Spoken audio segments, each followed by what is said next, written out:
Hello student, जय गुरु ITI का official YouTube channel में आप सभी का स्वागत है। जितना भी स्टूडेंट अगर इस यूट्यूब चैनल को सब्सक्राइब नहीं किए हैं तो सबसे पहले आप सब्सक्राइब कर लीजिएगा और साथ में बेल आइकन को भी प्रेस कीजिएगा, जिससे आपको लेटेस्ट वीडियो का नोटिफिकेशन तुरंत मिल सके। तो चलिए शुरू करते हैं आज का क्लास। ट्रेड थ्योरी में हम लोग क्या पढ़ रहे थे? DC जनरेटर पढ़ रहे थे। दिष्ट धारा जनित्र, दिष्ट धारा जनित्र। उसमें प्रीवियस वीडियो लेक्चर में इसके बारे में कुछ मैंने बताया था कि जनरेटर होता क्या है, DC कैसे उत्पन्न करते हैं, जस्ट ओवरव्यू दिया था। उसके बाद इससे रिलेटेड एक प्रिंसिपल बताया था, किस प्रिंसिपल पे ये DC जनरेटर वर्क करता है उसके बारे में मैंने बताया था। उसके बाद उसका कुछ फंडामेंटल रिक्वायरमेंट्स, कुछ पार्ट्स ज़रूरत होता है DC जनरेटर को बनाने के लिए, क्या क्या फंडामेंटल रिक्वायरमेंट होता है जनरेटर को बनाने के लिए, उसका डिस्कस किया था। उसके बाद आपको मैंने जनरल बताया था कि पार्ट्स ऑफ DC जनरेटर के बारे में जस्ट ओवरव्यू दिया था। उसमें से मैंने डिटेल में कवर किया था बॉडी को। मैंने जनरेटर का बॉडी के बारे में, इसको हम लोग क्या बोलते हैं, योक भी बोलते हैं, जो प्रीवियस वीडियो में अच्छी तरह से मैंने कवर किया था। फिर भी आपको हम बता देते हैं कि ये बॉडी जो होता है ये मशीन का बाहरी भाग का होता है, बाहरी भाग होता है जो मशीन को क्या करता है, सेपरेट करता है। जनरल ओवरव्यू भी देते जाएंगे। जो 3 टॉपिक मैंने उसमें कवर किया था, इसी में ही बॉडी कवर किया था। उसके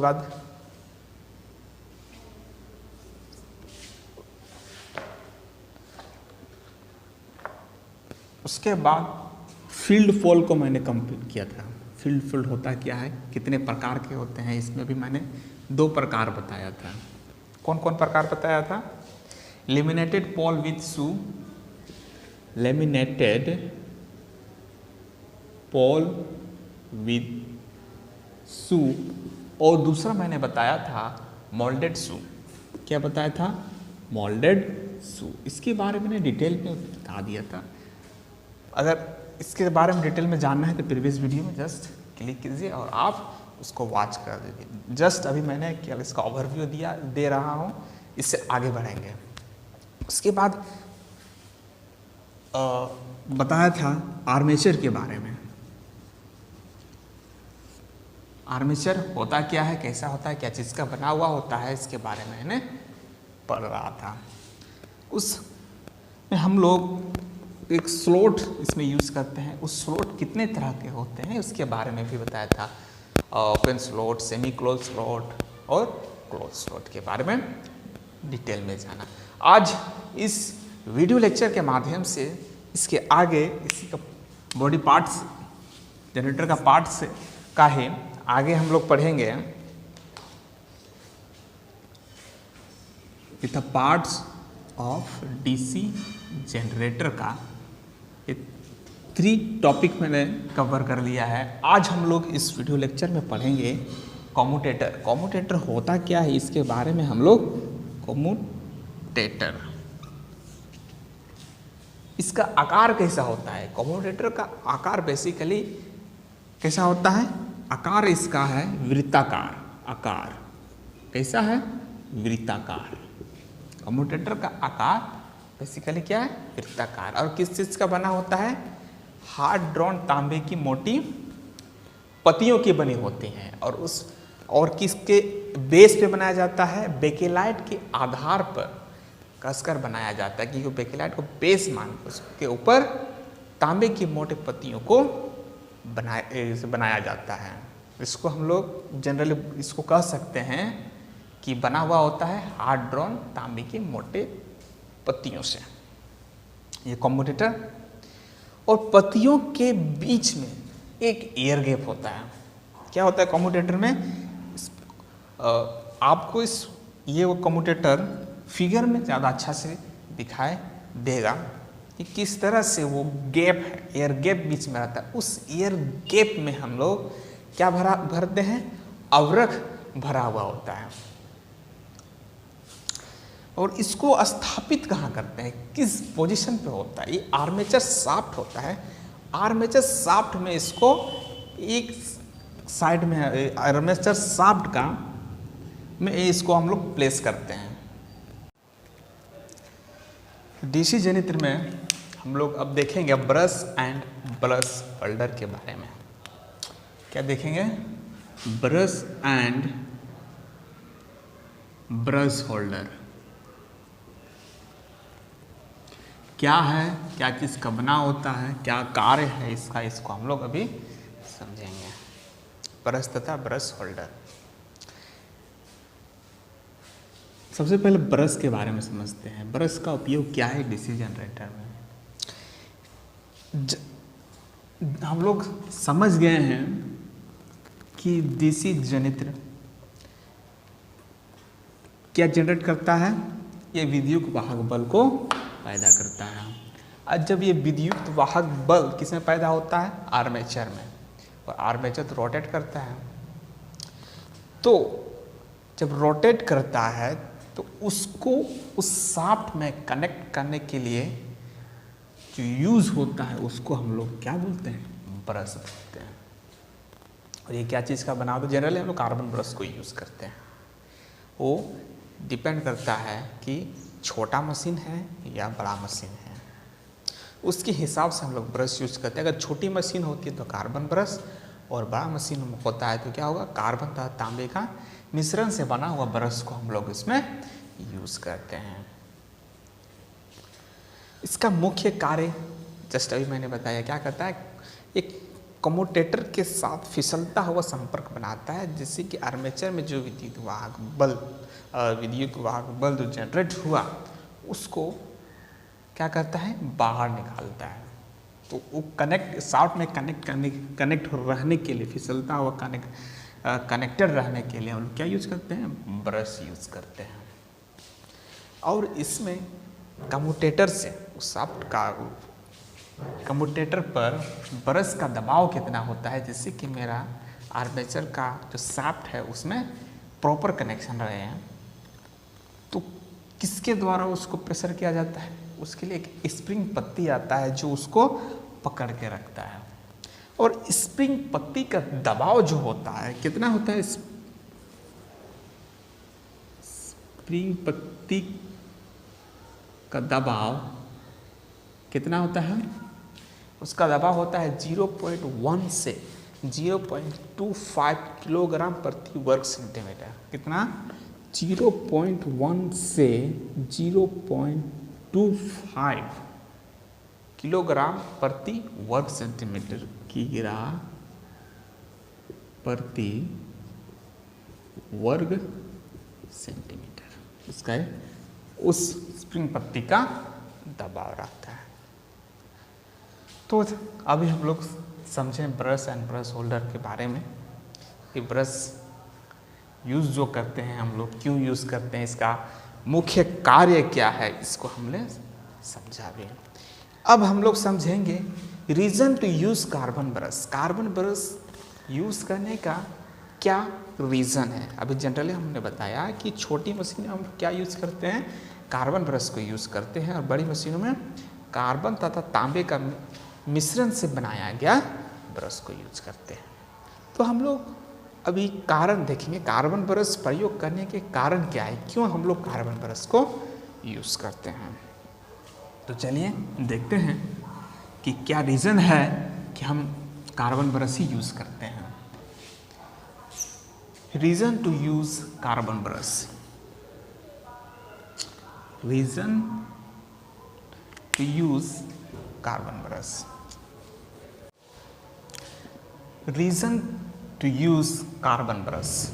कार्बन ब्रश प्रयोग करने के कारण, पहला क्या कारण है, पहला है कि ये ऑक्सीकृत नहीं होता है, क्योंकि हम लोग कार्बन ब्रश जनरली कम्यूटेटर के साथ लगाते हैं, और वो कनेक्शन किसके साथ रहता है, शाफ्ट के साथ, और शाफ्ट क्या होता है, घूमते रहता है। तो घूमते घूमते क्या होता है, टेम्परेचर हाई होता है। तो उससे क्या होगा, टेम्परेचर हाई होगा तो चांस रहेगा कि ये ऑक्सीडेशन होने का, ऑक्सीकृत होने का, बट इसके पास वो क्वालिटी नहीं है। क्या नहीं होता है, सबसे ऑक्सीकृत नहीं होता है ये। दूसरा क्या है इसका कि अधिक तापमान पर भी ये कार्य करने की इसके पास क्षमता है। अधिक तापमान पर भी कार्य क्षमता, अधिक तापमान पर कार्य करने की कार्य क्षमता, अधिक तापमान पर कार्य क्षमता इसके पास है। तीसरा रीज़न क्या है कि इसको यूज करने का, इसको सरलता से इसकी आकृति प्रदान की जा सकती है। इसका शेप जो होता है, जिस शेप में अगर बनाना चाहिए उसको सरलता से कर सकते हैं, क्योंकि ये कार्बन जो होता है नर्म पदार्थ का बना होता है। क्या होता है, इसका शेप सरलता से कोई भी शेप में दे सकते हैं। इसका आकृति, इसका आकृति को कोई भी शेप में आराम से दे सकते हैं, कर सकते हैं। और अभी जस्ट मैंने बताया था कि कम्यूटेटर के साथ एक्चुअली शाफ्ट में कनेक्टेड रहता है। तो जब भी मोटर जनरेटर घूमता है तो क्या होने होता है, टेम्परेचर हाई होता है वहाँ पे। तो ये इसका टेम्परेचर हाई होगा तो इसमें भी क्या एक्चुअली प्रतिरोध होता है, रेजिस्टेंस होता है कि टेम्परेचर हाई होता है तो रेजिस्टेंस क्या होता है, लो होता है, प्रतिरोध इसका कम हो जाता है, जिससे इसमें बहुत बड़ा इसमें बेनिफिट है कि ये कंडक्टर का कार्य करने लगता है। तो ये एक रीज़न क्या है, इसमें जो है विद्युत धारा वहन क्षमता जो है, इसमें विद्युत धारा वहन क्षमता 4 से 6 एम्पियर, क्या 4 से 6 एम्पियर प्रति वर्ग सेंटीमीटर, इसका वहन क्षमता जो है 4 से 6 एम्पियर प्रति वर्ग सेंटीमीटर। क्योंकि कार्बन एक नर्म पदार्थ है, अतः क्या होता है कि शाफ्ट में लगे होने से नर्म पदार्थ होने के कारण क्या हो जाता है, शाफ्ट को घिसने नहीं देता है। अपने घिस जाता है लेकिन शाफ्ट को घिसने नहीं देता है। नर्म पदार्थ होने के कारण ये घिसने नहीं देता है। अपने घिस जाएगा लेकिन नहीं देगा, उसका शाफ्ट को कुछ होने नहीं देगा। तो इसका हम लोग यही रीजन्स 3-4-5-6 रीजन है, जिस रीजन के कारण हम लोग कार्बन ब्रश को प्रेफर करते हैं। अब इसमें देखेंगे ब्रश लीड। क्या देखेंगे, ब्रश लीड। ब्रश लीड को हम लोग पिगटेल भी बोलते हैं। क्या बोलते हैं, पिगटेल। क्या बोलते हैं, इसका नाम है पिगटेल। ये ब्रश के साथ जोड़ा गया फ्लेक्सिबल तार एक्चुअली होता है। और ब्रश का संबंध इसका जो है पिगटेल का क्या होता है, बाह्य परिपथ से स्थापित करने के लिए किया जाता है। बाह्य परिपथ से इसको स्थापित करने के लिए इसमें यूज होता है। अब हम लोग देखते हैं रॉकर प्लेट। ये रॉकर प्लेट होता क्या है, एंड कवर। अभी एंड कवर जनरल नहीं बताते, एंड साइड दोनों होता है। तो एक्चुअली एंड कवर में एक छल्ले के आकार की एक प्लेट होता है, जिसमें क्या होता है, ब्रश होल्डर को स्थापित किया हुआ रहता है नट या बोल्ट के माध्यम से। तो उसको हम लोग रॉकर प्लेट बोलते हैं, जिससे ब्रश होल्डर फंसा होता है। तो इस तरह से हम लोग जाने रॉकर प्लेट्स क्या है। एंड कवर क्या है, एंड कवर मतलब कि नाम से पता चल रहा है कि ये दोनों साइड अंतिम साइड में रहेगा, एंड साइड में, जनित्र की बॉडी की दोनों ओर ये रहता है। और दोनों ये किससे बना होता है, कास्ट आयरन का ही बना होता है और उससे ढका होता है। एक्चुअली एक ढक्कन कह सकते हैं इसको। इसमें बेयरिंग जनरली लगी होती है। जो शाफ्ट का होता है, इस एंड कवर में जनरली जनरेटर का बेयरिंग्स लगे होते हैं। और मशीन को क्या रखता है, ठंडा रखने के लिए कुछ छिद्र इसमें रहता है एंड कवर। तो क्या क्या मैंने बताया एंड कवर के बारे में। ये बॉडी जनरेटर जो बॉडी है, बॉडी के दोनों ओर रहता है, कास्ट आयरन से बना होता है, एक ढक्कन जैसा होता है, या फिर इसको ढक्कन नहीं कह सकते उस मशीन के लिए। इसमें एक्चुअली में क्या रहता है, बेयरिंग्स लगे होते हैं और साथ में मशीन को ठंडा रखने के लिए उसमें कुछ छिद्र होते हैं। तो ये रहा एंड कवर। नेक्स्ट हम लोग देखेंगे बेयरिंग्स। बेयरिंग क्या होता है, तो जैसे अभी मैंने जिक्र किया कि बेयरिंग जनरली कहाँ पे स्थापित रहता है, एंड कवर पे। तो आर्मेचर शाफ्ट को बेयरिंग के द्वारा एंड कवर पर जनरली ये क्या किया जाता है, स्थापित किया जाता है। जैसे मैंने इससे पहले डिस्कस किया मैंने। इसका कितना संख्या है बेयरिंग्स का, बेयरिंग्स का जनरली 2 संख्या है। इसका संख्या है कितना है, इसमें 2 बेयरिंग्स यूज होता है दोनों साइड। छोटे मशीन में एक जनरली यूज होता है बुश बेयरिंग, और बड़े मशीनों के लिए जनरली यूज होता है बॉल बेयरिंग या रोलर बेयरिंग। छोटी मशीनों के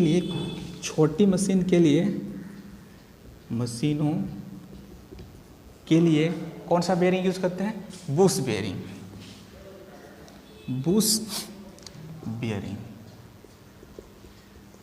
और बड़ी मशीनों के लिए बॉल बेयरिंग या रोलर बेयरिंग।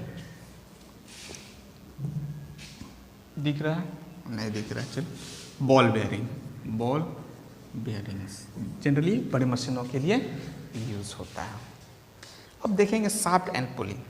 जैसे कि बार बार मैंने जिक्र करा था शाफ्ट क्या है, शाफ्ट। इसमें हम लोग देखेंगे shaft and pulley. Shaft generally क्या होता है, ये कॉम्यूटेटर के लिए बेस का कार्य करती है। क्या करती है, बेस का मतलब आधार का कार्य करती है। और बेयरिंग्स जो होता है, बेयरिंग्स के द्वारा एंड प्लेस पर ये शाफ्ट को कसा जाता है। अब नर्म लोहे, और क्या चीज़ का बना होता है ये, नर्म लोहे, माइल्ड स्टील के जनरली ये शाफ्ट बने होती है। तो इस तरह से हम लोगों ने देखा and cover, bearings, shaft and pulley. Next हम लोग देखते हैं कूलिंग फैन इसमें यूज होता है। कूलिंग फैन होता क्या है, नाम से ही पता चला, कूलिंग मतलब ठंडा करेगा, मशीन को ठंडा करेगा। तो ये कॉम्यूटेटर के जस्ट ऑपोजिट साइड में एक फैन लगा होता है। जैसे कभी भी जनरेटर हीट हो गया तो क्या करता है, वो फैन साथ में चलते रहता है और ये शाफ्ट के साथ ही कनेक्टेड रहता है और ये ठंडा करने का कार्य करता है। नेक्स्ट हम देखते हैं बेड प्लेट। क्या देखेंगे, बेड प्लेट नाम से ही समझ में आ जा रहा है। बेड मतलब कि जनरेटर को स्थापित करने के लिए ये एक बेस है, आधार है। इसको हम लोग क्या बोलते हैं, बेड मतलब जिस पे हम रखें हैं मशीन को। ये जनरली क्या चीज़ का बना होता है, कास्ट आयरन से बनाई जाती है और वोल्ट के द्वारा फाउंडेशन पर कस दिया जाता है कि जो फाउंडेशन है उस पर इसको हम कस देते हैं। नेक्स्ट टर्म है आई बोल्ट। जैसे कि मैंने मशीन का फिगर दिखाया था, उस मशीन में एक ऐसे करके दिख रहा था आपको, वही है आई बोल्ट। आई बोल्ट कहीं के टांग करके ले जाने के लिए हम लोग उसको यूज़ में लेके आते हैं, यहाँ से वहाँ उठा के ले जाने के लिए। अब नेक्स्ट लास्ट टर्म है, क्या है, टर्मिनल बॉक्स। ये टर्मिनल बॉक्स होता क्या है, जहाँ पे जितने सारे कनेक्शन हैं, वाइंडिंग का कनेक्शन, ये पूरा कनेक्शन इस टर्मिनल बॉक्स पर ही होता है। राइट, तो आज की क्लास के लिए इतना ही। नेक्स्ट डे नेक्स्ट टॉपिक के साथ नया चीज़ सीखेंगे।